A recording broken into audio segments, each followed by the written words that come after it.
नमस्कार, Manoj Tiwari talk show में आपका स्वागत है। आज मेरे साथ छात्र नेता और मेजा से विधानसभा चुनाव की तैयारी कर रहे समाजवादी पार्टी के दावेदार संदीप पटेल जी हैं।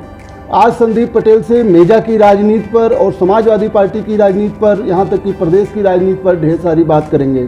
पटेल जी, आपका मेरे टॉक शो में बहुत बहुत स्वागत है। धन्यवाद। सबसे पहला सवाल तो हमारा ये है कि मेजा से आप दावेदारी कर रहे हैं, समाजवादी पार्टी के आज कैंडिडेट। मेजा विधानसभा की चुनाव को कौन कौन से तत्व हैं जो ज़्यादा प्रभावित करते हैं? सबसे पहले तो हम आपको एक जानकारी देना चाहते हैं कि समाजवादी पार्टी का जो भी कार्यक्रम है, या हमारे राष्ट्रीय अध्यक्ष आदरणीय अखिलेश जी का जो निर्देश है, हम लोग उसको खासतौर से भी उन्होंने एक आह्वान पत्र जारी किया है, उसको लेकर के हम लोग विधानसभा के हर गलियों में जा रहे हैं और लोगों को बताने का प्रयास कर रहे हैं कि आज जो वर्तमान भाजपा सरकार है, उन्होंने जो वादा किया था उस पर कहीं खरे नहीं उतरे। और जो समाजवादी पार्टी के समय में विकास हुआ था, जो समाजवादी पार्टी के कार्यकाल में आदरणीय अखिलेश यादव जी ने विकास की जो गंगा बहाई थी, आज भारतीय जनता पार्टी के लोग उन्हीं बोर्डों पर जा कर के अपना बोर्ड लगा करके जो विकास गिनाने का काम कर रहे हैं। और तमाम ऐसी चीज़ें हैं, चाहे महंगाई का सवाल हो, चाहे ये सवाल मेरे हैं, अभी लास्ट में, अभी बीच में हैं। मैं मेजा विधानसभा को फोकस करता हूं कि मेजा विधानसभा को प्रभावित करने वाले कौन कौन से तत्व हैं। एज मेजा की दावेदारी के रूप में आप किस तरह देखते हैं? देखिए, मेजा विधानसभा हो या कोई भी विधानसभा हो, आम आदमी की जो ज़रूरत है वो शिक्षा है, स्वास्थ्य है, और जो भी तमाम सवाल हैं वो सरकार से ही पूरे होते हैं। जहाँ तक उनकी लोगों की मूल ज़रूरतें हैं, जैसे अभी तत्काल कोरोना का सवाल है, आज की तारीख में कोई इलाज की व्यवस्था नहीं है। आज भारतीय जनता पार्टी को बनाए लगभग 3.5 साल हो गए, एक भी नई सड़क का निर्माण पूरे मेजा विधानसभा के अंदर नहीं हुआ, एक भी विद्यालय नहीं बनाए गए, कोई भी ऐसा काम नहीं किया गया जिससे मेजा विधानसभा के लोगों को लगे कि जो हमने पिछले विधानसभा के चुनाव में वोट दिया था वो कहीं से हमारा सार्थक निर्णय था। आज भी चाहे जो भी निर्माण हो, चाहे वो कॉलेज का सरकारी जीआईसी का निर्माण हो, इतना तक कि हमारे राष्ट्रीय अध्यक्ष आदरणीय अखिलेश जी ने पिछले अपने कार्यकाल में गूंगा बहरा एक बच्चों के लिए भी, मूक बहिर बच्चों के लिए भी एक विद्यालय का निर्माण कराया था, जो आज भी उसी स्थिति में पड़ा हुआ है। अगर आगे कभी मौका मिलता है समाजवादी पार्टी को, तो मैं जानता हूँ कि समाजवादी पार्टी के लोग काम पर विश्वास करते हैं। समाजवादी पार्टी के जो नेता का निर्णय होगा उसके अनुसार हमेशा उनके कथनी करने में कोई फ़र्क नहीं होता। जब भी मौका मिलेगा, समाजवादी पार्टी जो वहाँ की मूल ज़रूरतें होंगी, चाहे शिक्षा का जो सवाल हो, चाहे सड़क का सवाल हो, चाहे पेयजल का सवाल हो, चाहे अस्पताल का सवाल हो, चाहे बिजली का सवाल हो, हर सवालों पर समाजवादी पार्टी वहाँ पर लड़ने का काम करेगी। क्योंकि जब भी समाजवादी पार्टी की सरकार रही है, हम खासतौर से मेजा के बारे में बताना चाहते हैं आपको कि जब भी समाजवादी पार्टी रही, जमुना पार सहित मेजा विधानसभा में जितना बिजली किसानों को मिली है, जितना पानी किसानों को मिला है, आज लगातार 3-3.5 सालों में नहीं मिला।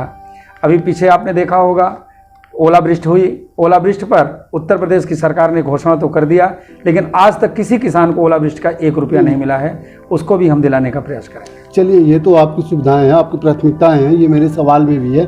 अच्छा नेताजी, एक चीज़ बताइए, मेजा का जो इलेक्शन है, समाजवादी पार्टी में कहा जाता है कि राज्यसभा सांसद रेवती रमन से बहुत प्रभावित होता है। संदीप पटेल के कैसे संबंध?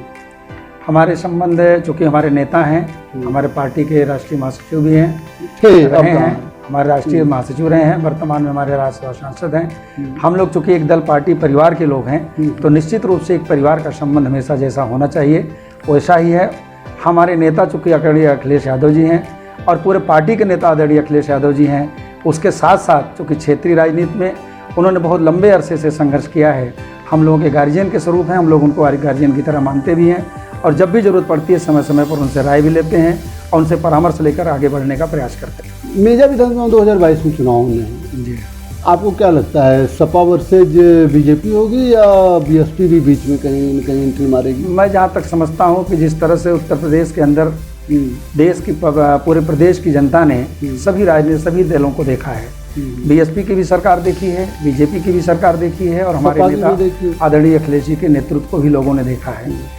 लड़ाई का सवाल ही नहीं उठता है, इसलिए कितना बड़ा विश्वास विकास के नाम पर और सम्मान के नाम पर, कितना बड़ा विश्वास हमारे नेता के प्रति है आम आदमी के दिमाग में, ये वक्त तय करेगा। हमको तो जहाँ तक समझ में आता है कि पूरे प्रदेश में जो हम लोगों ने कहा है 351+, कहीं ऐसी स्थिति न पैदा हो जाए कि उत्तर प्रदेश में दूसरे को खाता खोलना दिक्कत हो जाए। संदीप पटेल जी को लगता है कि अखिलेश यादव पीएम मटेरियल हैं?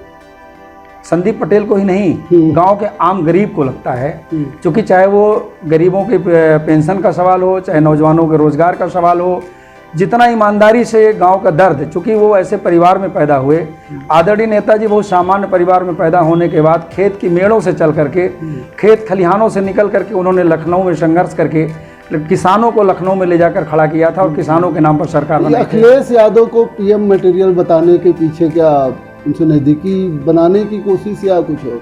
वो हमारे नेता हैं, सांसद तो हमारे ख्याल से, जहाँ तक मैं जानता हूँ, जहाँ तक मुझे ज्ञान है कि उत्तर प्रदेश में उनका कोई भी ऐसा कार्यकर्ता नहीं है जो उनका सीधे संबंध न रखता हो, और हमारे नेता आदरणीय अखिलेश जी भी ऐसा कोई कार्यकर्ता नहीं होगा जिससे सीधे जुड़ करके संबंध न रखते हों। कोई भी कार्यकर्ता किसी भी वक्त अपने नेता से जुड़ सकता है, बात कर सकता है, और मैं समझता हूँ कि ऑनलाइन होकर के भी आपने देखा होगा कैसे ऐसे कार्यकर्ताओं से मीडिया पर भी बहुत ऐसे कार्यकर्ताओं से वो बात करते हैं जिन कार्यकर्ताओं को कभी बड़े लोगों ने भी नहीं सोचा होगा, दूसरे दल के लोगों ने भी नहीं सोचा होगा कि ऐसे भी कार्यकर्ताओं से आदरणीय अखिलेश जी सीधे बात कर सकते हैं। तो आपको सोचना चाहिए कि हम लोग संबंध बनाने के लिए नहीं, बल्कि उनके नेतृत्व में भरोसा है, इसलिए ये बात हमने उनके लिए पटेल जी, आप मेजा से तैयारी कर रहे हैं जी। मेजा हम गए भी थे जी। मेजा में समाजवादी पार्टी से 1 दर्जन लगभग दावेदार हैं, जिसमें गामा पांडे जी हैं, राम सेवक जी हैं, उनके लड़के देवी सिंह जी हैं, नितेश तिवारी है, हर्षित पांडे हैं, फिर इधर नरेंद्र सिंह हैं, संदीप जी हैं। सर टिकट तो एक को मिलेगा जी, तो आप लोगों के बीच में कोई ऐसी मनमुटाव या ऐसी नाराजगी? तो देखिए, संघर्ष करने का अधिकार सबको है, टिकट मांगने का भी अधिकार सबको है। अभी हमारे यहाँ कोई अथराइज ढंग से ना कोई टिकट मांग रहा है। अभी सारे लोग मिल करके समाजवादी पार्टी के आंदोलन को बढ़ा रहे हैं। भाजपा की जो कुरीतियां हैं, जो वर्तमान सरकार का अन्याय है, वर्तमान सरकार जो आम आदमी गरीब का शोषण कर रही है, उसके खिलाफ समाजवादी पार्टी का हर कार्यकर्ता मिलकर लड़ रहा है, अपने कार्यकर्ताओं के सुख दुख में शामिल हो रहा है। ना मेरे यहाँ कोई ग्रुप है, ना कोई गुट है, सिर्फ एक नेता है आदरणीय अखिलेश यादव, एक पार्टी है समाजवादी पार्टी, और सभी कार्यकर्ता एक साथ मिलकर कदम से कदम चल रहे हैं।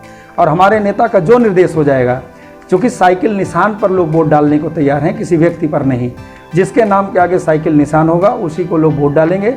आदरणीय अखिलेश जी के नेतृत्व में उत्तर प्रदेश की सरकार इसलिए बनाने के लिए काम कर रहे हैं क्योंकि लोगों को पता है कि विकास की गंगा अगर कोई बहा सकता है, मतलब तमाम दावेदारों में कोई क्लेश नहीं होने, कोई क्लेश नहीं है। अच्छा नेताजी, आज आप मेजा जाते होंगे, मेजा के दावेदार हैं, मेजा के लोगों से मिलते होंगे जी। मेजा में आज आपको क्या समस्याएं दिखती हैं? हम तो जब दे आते हैं तो आम आदमी त्राही कर रहा है। बिजली की वो समस्या है, अस्पताल दवाइयों की वो समस्या है, किसी भी इसका अस्पताल में कोई डॉक्टर नहीं है। बिजली की तो स्थिति है कि लगातार हमारे तमाम नौजवान संघर्ष भी कर रहे हैं, लेकिन आज तक बिजली के अधिकारियों को ऐसा लगता है कि जब तक, चूँकि कोरोना का महामारी का दौर नहीं होता, तो अब तक हम लोग इतने बड़े पैमाने पर आंदोलन किए होते कि इन अधिकारियों को हम लोग घर में बैठने नहीं देते। उससे भी बड़ी समस्या है कि पुलिस का इतना अन्याय और अत्याचार बढ़ गया है कि हम समझते हैं कि अगर अंग्रेजी हुकूमत को भी देखिए तो उस जमाने में शायद हम कल्पना कर सकते हैं कि लोग पुलिस को देखकर भागते हैं। अच्छा नेताजी, एक चीज़ और बताइए, जैसे कि आपने बिजली की बात उठाई, कहा जाता है कि समाजवादी पार्टी ने मेजा में पावर प्लांट लगाया, उस पावर प्लांट की बिजली मेजा में नहीं सप्लाई होती क्या? हमने सुना कि बाहर सफाई या नेपाल या कहीं उसके कुछ सफाई नहीं, ये तो हमारे विरोधियों का आरोप है। हमेशा किसी भी फैक्ट्री को लगाने के पीछे पार्टी के उस फैक्ट्री के कुछ अपनी नीति होती है, सरकार की कुछ योजनाएं होती हैं, जो जिस योजना के तहत उसका और बनाया गया था। मैं समझता हूं कि वो समाजवादी पार्टी सरकार ने ही एक ऐसी सरकार थी जिन्होंने उत्तर प्रदेश के अंदर बिजली उत्पादन का काम किया था। संदीप जी, 3.5 साल भारतीय जनता पार्टी को हो चुका, नीलम करवरिया वहाँ की जो विधायक हैं, उनकी सक्रियता मेजा में कितना बनी रहती है? जहाँ तक मेरा आना जाना है, मेरे आने जाने में लगातार मैं लगभग शायद कोई दिन गैप हुआ होगा कि जब मैं मेजा विधानसभा नहीं गया। डेली जाना होता, लगभग जाना होता है, शायद अगर बीच में 1 दिन 2 दिन अगर कभी गैप भी हुआ होगा, लेकिन मेरी मुलाकात पूरे विधानसभा में आज तक शायद कभी किसी दिन नहीं हुई है। 1 आध दिन कहीं सड़क चलते मैंने उनको देखा होगा, बाकी मैंने इतने दिनों को दौर में कभी भी आज तक उनको मेजा विधानसभा के अंदर नहीं देखा कि उन्होंने। मुझे एक ब्रेक लेना है, लेकिन उसके पहले एक सवाल है मेरा। संदीप पटेल जी मेजा से विधायक बनते हैं। जी। तो संदीप पटेल की मेजा के लिए क्या योजना है? हमारा अपना एक घोषणा पत्र होगा, हमारे राष्ट्रीय अध्यक्ष जी का अपना एक घोषणा पत्र होगा। उसको लागू करने के साथ साथ जो भी मैं गांव में जाकर के जिन समस्याओं को देख रहा हूं, उन समस्याओं को लगातार मैं अपने साथियों के माध्यम से चिन्हित कराने का प्रयास कर रहा हूं। चाहे वो सरकारी स्कूल का सवाल हो, चाहे और भी स्वास्थ्य केंद्र बढ़ाने का, पीएससी बढ़ाने का सवाल हो, तमाम चीज़ें ऐसी सामने देखने को मिल रही हैं, उनको हम लोग चिन्हित करने का काम कर रहे हैं। और जैसे ही समाजवादी पार्टी की सरकार बनेगी, कोई भी समाजवादी पार्टी का विधायक बनेगा, उसके माध्यम से आदरणीय अखिलेश यादव जी के पास प्रार्थना पत्र भिजवा करके उनसे निवेदन करके मेजा विधानसभा को पूरी तरह से विकसित कराने का काम करेंगे। संदीप पटेल जी से बातचीत जारी रहेगी। वक्त है एक बहुत छोटे से ब्रेक का।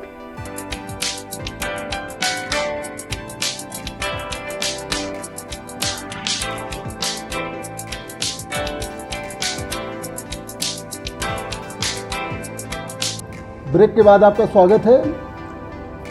पटेल जी, ये बताइए कि राजनीति में जब आप चुनाव लड़ने जाते हैं एक नेता के रूप में, चुनाव लड़े भी हैं, तो क्या वो व्यक्तिगत छवि ज़्यादा मायने रखती है या मुद्दे उस समय चुनाव के ज़्यादा मायने रखते हैं? जब भी चुनाव होता है, जहाँ तक मैं आज तक वर्तमान राजनीति में देख रहा हूँ कि खासतौर से समाजवादी पार्टी में जो लोग भी चुनाव लड़ते हैं, उसमें हमारे नेता आदरणीय अखिलेश जी का चेहरा रहता है और उनकी जो नीतियाँ रहती हैं, जो घोषणा पत्र रहता है, उसी पर पूरा चुनाव होता है। हाँ, ये जनता जरूर देखती है कि पिछले दिनों में कौन व्यक्ति हमारे सुख दुख में साथ दिया है, कौन सुख दुख में काम किया है। ये संघर्षों का जरूर योगदान रहता है। वो संघर्ष अपने आप में मुद्दे जो होते हैं, जो मुद्दे राष्ट्रीय मुद्दे उठाए या प्रादेशिक मुद्दे उठाए जाते हैं, वो गौड़ हो जाते हैं, ऐसा लगता है? ऐसा नहीं होता है। मैं इन बातों को एक सीमा के बाद नहीं मानता कि राष्ट्रीय मुद्दे गौड़ हो जाते हैं, क्योंकि अगर राष्ट्रीय मुद्दे गौड़ हो जाते तो चूँकि समाजवादी पार्टी ने जब भी चुनाव लड़ा है, समाजवादी पार्टी का अपना एक घोषणा पत्र होता है और समाजवादी पार्टी के नेता आदरणीय नेताजी और अखिलेश जी के चेहरे पर चुनाव होता है और उनके द्वारा जो बनाई गई घोषणा पत्र होता है। जान रहा था कि स्थानीय चुनाव जी भाई, वो तो पूरे प्रदेश में उनका चेहरा काम करता है, पूरे प्रदेश में उनका घोषणा पत्र काम करता है। एक स्थान लेवल, एक विधानसभा लेवल पर, विधानसभा लेवल पर प्रत्याशी की छवि माने नहीं रखती। विधानसभा लेवल पर मैंने यही बात आपसे कहने का प्रयास किया है कि जो व्यक्ति साथियों के सुख दुख में, संघर्षों में रहता है, जो इशू पर लड़ता है, तो निश्चित रूप से वो कहीं न कहीं अपना महत्व रखता है। और अगर आपने कभी क्षेत्र के अंदर नहीं गांव का प्रवेश किए हैं और क्षेत्र को नहीं देखा है, वर्कर आपसे ताल्लुकात नहीं रखता है और आपकी दूरगामी इमेज अच्छी है, आपने पार्टी संगठन में भी बाहर काम किया है, अगर आपको अवसर मिलता है तब तो एक बार पार्टी का वर्कर 100% विचार करता है। नहीं, कहीं पार्टी का वर्कर दिग्भ्रमित तो होता ही है। वो तो सबके लिए जरूरी है। राजनीति में पैसे का जो वो हो गया है कि आदमी जब मान लिया एक विधानसभा चुनाव में 10 करोड़ खर्च कर रहा है, विधायक बनने के बाद वो फिर 20 करोड़ नहीं कमाने की। मैं जहाँ तक जिस पार्टी और व्यवसायीकरण की बात, जिस पार्टी और संगठन में मैं काम करता हूँ, वहाँ पर मैं नहीं समझता हूँ कि पैसे का इतना महत्व है। समाजवादी पार्टी का कार्यकर्ता बड़ी ईमानदारी से अपने नेता के लिए काम करता है। अच्छा, राजनीति के अपराधीकरण पर क्या कहेंगे? पिछले दौरान देखा गया है, अपने राला अखिलेश जी की छवि तो बहुत अच्छी है, उन्होंने किसी जो है मतलब इस तरह छवि को टिकट नहीं दिया हमारे, लेकिन राजनीति में आपको नहीं लगता कि हाँ अपराधियों का राजनीतिकरण हुआ? दुर्भाग्य सिर्फ इसी बात का है कि एक तरफा समीक्षा होती है। जिस दिन आप हमारे मीडिया के साथी लोग समीक्षा ईमानदारी से करने लगेंगे, उस दिन निश्चित रूप से अपराध को रुकावट मिलेगी। जैसे हमारे नेता ने, हमारी जब पिछली चुनाव हो रहा था तो हमारे आदरणीय अखिलेश अध्यक्ष जी ने कहा, माननीय अध्यक्ष जी ने कहा कि बड़ा नाम लेकर के लोगों ने उठाया कि आप अमुक व्यक्ति को टिकट देंगे, तो राष्ट्रीय अध्यक्ष जी ने कहा कि नहीं, मैं इनको टिकट नहीं दूंगा, इनकी इमेज अच्छी नहीं है, नहीं भी दिया। ऐसा ही पूरे प्रदेश में लोग तलाशते रह गए। अब हम छात्र राजनीति में हैं, हम छात्र राजनीति में संघर्ष किए हैं, हमारे नाम पर एक आध मुकदमा हो तो आप उसको अपराधी नहीं कर सकते हैं। लेकिन जो अपराधीकरण थे, जिनका भी अपराध में नाम था, जिनको आपने हमारे पार्टी में अपराधी के नाम पर हमारे नेता को बताने का प्रयास किया था, हमारे आदरणीय राष्ट्रीय अध्यक्ष जी ने उन तमाम नामों को किनारे करते हुए पार्टी के अंदर से अपराध को खत्म करने का काम किया था। आप प्रदेश की राजनीति कर रहे हैं, संदीप पटेल को आज प्रदेश में क्या बदलाव दिखता है कि होना चाहिए? हम समाजवादी पार्टी के संगठन में प्रदेश सचिव भी रहे हैं, प्रदेश के सचिव रहे हैं। माननीय राष्ट्रीय अध्यक्ष जी हमारे प्रदेश अध्यक्ष रहे, तो मैं उनके साथ संगठन में काम भी किया हूँ। आज उत्तर प्रदेश में जो सबसे बड़े बदलाव की आवश्यकता है, जो सबसे बड़े बदलाव की आवश्यकता पूरे उत्तर प्रदेश के अंदर, कि आदमी गरीब को स्वास्थ्य की आवश्यकता है, शिक्षा की सस्ती शिक्षा की आवश्यकता है, क्योंकि हमारे नेता का हमेशा नारा रहा है किसान को अच्छे मूल्य की आवश्यकता है, किसान को अच्छे बीज की आवश्यकता है और नौजवानों को सबसे ज़्यादा रोजगार की आवश्यकता है। जिस तरह से सरकार ने निजीकरण करके नौजवानों के हाथ से रोजगार छीनने का काम किया है, बेरोजगारी बढ़ाने का काम किया है, निश्चित रूप से जब तक नौजवानों को रोजगार नहीं मिलेगा तब तक समाज और प्रदेश का विकास संभव नहीं है। अच्छा, हाँ, इसको आपने बहुत अच्छा किया, उठा दिया मुद्दा। नेताजी, एक बात बताइए, ये आरोप लगता है, सही भी है, कि भारतीय जनता पार्टी हो या कांग्रेस हो, निजीकरण को बढ़ावा देती है। निजीकरण से कहते हैं कि रोजगार जा रहे हैं। कोई भी पार्टी, अन्य पार्टी की बात कर रहा हूँ, विपक्ष की, आज विपक्ष में कांग्रेस भी है, लेकिन निजीकरण को तो वही ले आई, तो वो तो खास तौर से नहीं विरोध करती। लेकिन समाजवादी पार्टी हो, बहुजन समाज पार्टी हो या कम्युनिस्ट पार्टियाँ हों, ये जनता में ये दावा नहीं करती हैं कि जब उनकी सरकार आएगी तो सारे निजीकरण को रद्द करके और सरकारीकरण कर दिया जाएगा। ऐसा क्यों? देखिए, ऐसा है, रोजगार सृजन करना सरकार का काम होता है और जो वर्तमान सरकार है ये निजीकरण करके आज बड़े पैमाने पर रोजगार छीन रही है। लेकिन मेरा अपना पूरा भरोसा है, और जब जब भी अवसर आया, चाहे जीएसटी का सवाल रहा हो, चाहे नोटबंदी का सवाल रहा हो, चाहे काला धन का सवाल रहा हो, हमारे नेता आदरणीय अखिलेश जी ने लगातार इन सवालों पर पुरजोर आवाज़ उठाई है और कहा है कि जब भी हमको अवसर मिलेगा उत्तर प्रदेश में हम रोजगार का सृजन करेंगे। ये आपके अनुसार, संदीप पटेल के अनुसार, एक नेता में क्या क्वालिटी होनी चाहिए? सबसे पहली बात तो मिलनसार होना चाहिए, आम आदमी के प्रति उसके मन में एक सद्भाव होना चाहिए और इंसान को इंसान के रूप में देखना चाहिए, और कम से कम उसके अंदर ये भावना दुर्भावना नहीं होनी चाहिए कि अमुक व्यक्ति मेरा साथी है और अमुक व्यक्ति मेरा साथी नहीं है। पक्षपात नहीं होना चाहिए, न्यायप्रिय निर्णय होना चाहिए, और कभी अपने कार्यकर्ता साथी, अपने मित्र द्वारा किसी के साथ अन्याय हो रहा हो तो मित्र को भी समझाने और रोकने का प्रयास करना चाहिए कि ये काम करने से समाज में और क्षेत्र में और समाज में इज्जत जाएगी और आने वाले समय में आपकी इज्जत कम होगी, इसलिए आपको ये काम नहीं करना चाहिए। और इंसान को, किसी भी व्यक्ति को बहुत समभाव से देखना चाहिए, गरीब अमीर की भाव से नहीं देखना चाहिए। ये क्वालिटी संदीप पटेल जी में है। प्रयास करता हूं कि मुझसे ऐसी कोई गलती ना हो कि कोई व्यक्ति मुझको जाति के आधार पर, अमीरी और गरीबी के आधार पर, अहंकार की दृष्टि देखे। प्रयास करता हूं कोई भी व्यक्ति इंसान के रूप में देखे। मुझसे जितना संभव हो सकता है मैं सुख दुख में सभी साथियों के साथ भाईचारा बढ़ा के बढ़ने का प्रयास करता हूं। मेरे 2 सवाल हैं, बस लास्ट अंतिम सवालों में पहला सवाल ये है, मेजा विधानसभा के अलावा संदीप पटेल का और कौन सा विधानसभा विकल्प है? हमारा कोई विकल्प नहीं है और न मैं विकल्प लेके चलता हूँ। मैं राजनीति में आदरणीय अखिलेश जी के जो हमारे नेता हैं और सिर्फ उनकी नीतियों को लेकर मैं रात दिन काम करता हूँ। मेरा अगर मुझसे कोई साथी किसी भी क्षेत्र का आवाज़ देता है, समाजवादी कार्यकर्ता, तो मैं उसके सुख दुख में शामिल होता हूँ। बाई चांस आपके अध्यक्ष जी कहें कि संदीप जी आप मेजा छोड़ के कहीं दूसरी जगह से लड़ जाइए, अभी ऐसा कोई विषय ही नहीं है। अभी लड़ाने का कोई विषय ही नहीं। अभी तो हम लोग संघर्ष की बेला में हैं। अभी हम लोग पार्टी के नीति और पार्टी को कार्यक्रम को लेकर गांव-गांव जा रहे हैं और जहां भी जरूरत पड़ती है उन क्षेत्रों में जाते हैं। जब ये सवाल उठेगा और माननीय राष्ट्रीय अध्यक्ष जी हम लोगों से जानकारी लेंगे कि कौन कहां से लड़ना चाहता है, तब हम लोग जरूर इस बात का आवेदन और निवेदन माननीय राष्ट्रीय अध्यक्ष जी को देंगे कि हम यहाँ पर लड़ना चाहते हैं। अभी ऐसी कोई बात नहीं है और न इसको लेकर हम लोग काम ही कर रहे हैं।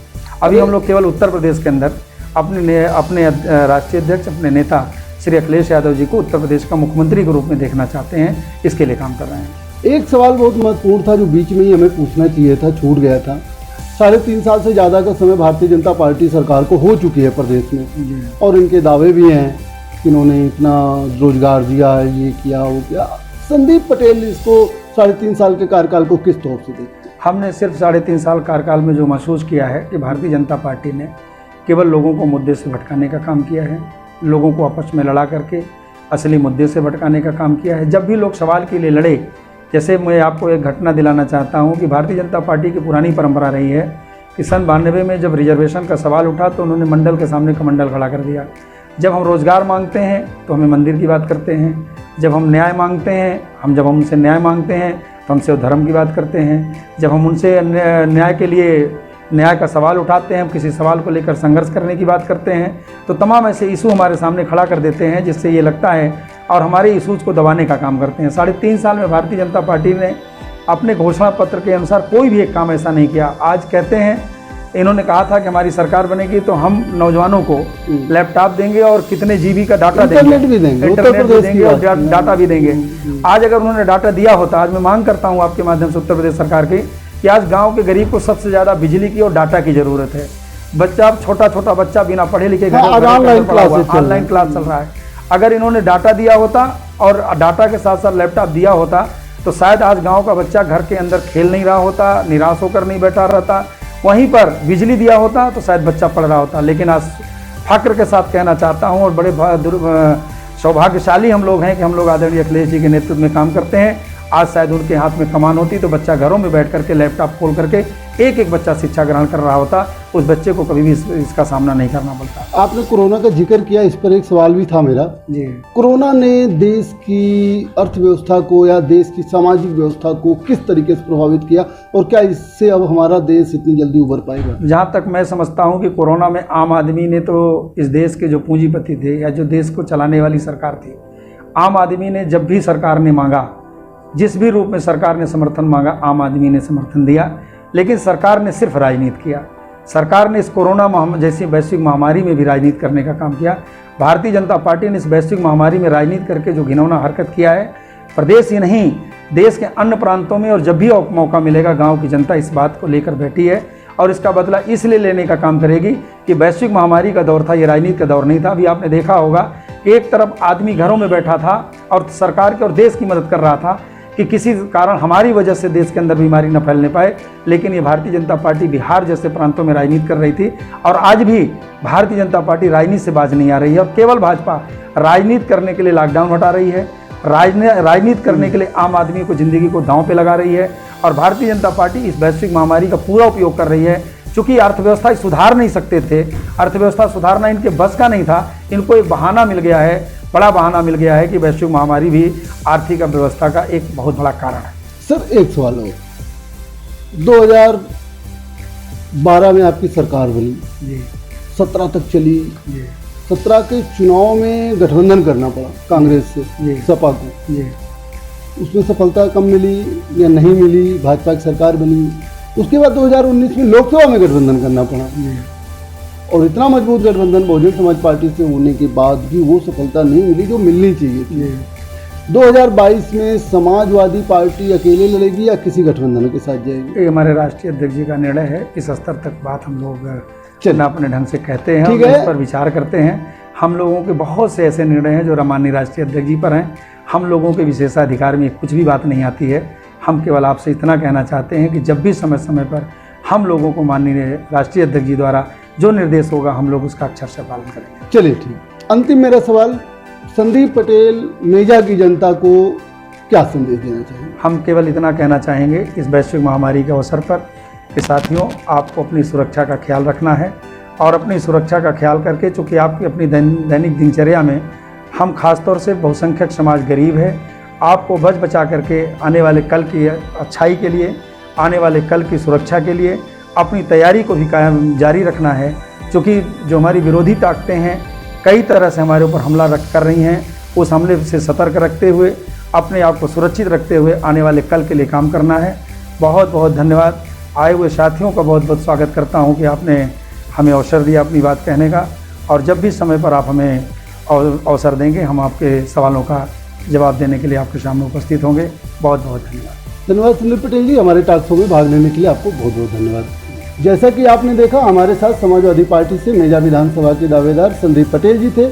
संदीप पटेल का कहना है कि आज मेजा में ढेर सारी समस्याएं हैं, अखिलेश सरकार जाने के बाद जो समस्याएं आई हैं वो उसका हल कोई नहीं हुआ है। साथ में आपका ये भी कहना है कि 2022 में समाजवादी पार्टी की सरकार बनेगी, और अगर आज इस कोरोना महामारी के दौर में उत्तर प्रदेश सरकार ने अपने वायदे पूरा किए होते तो छात्रों को ऑनलाइन पढ़ाई की सुविधा अच्छी मिल रही होती। आगे भी हम आपको ऐसे ही जनप्रतिनिधियों से मुलाकात करवाते रहेंगे। दीजिए मनोज तिवारी की इजाज़त। देखते रहिए मनोज तिवारी टॉक शो।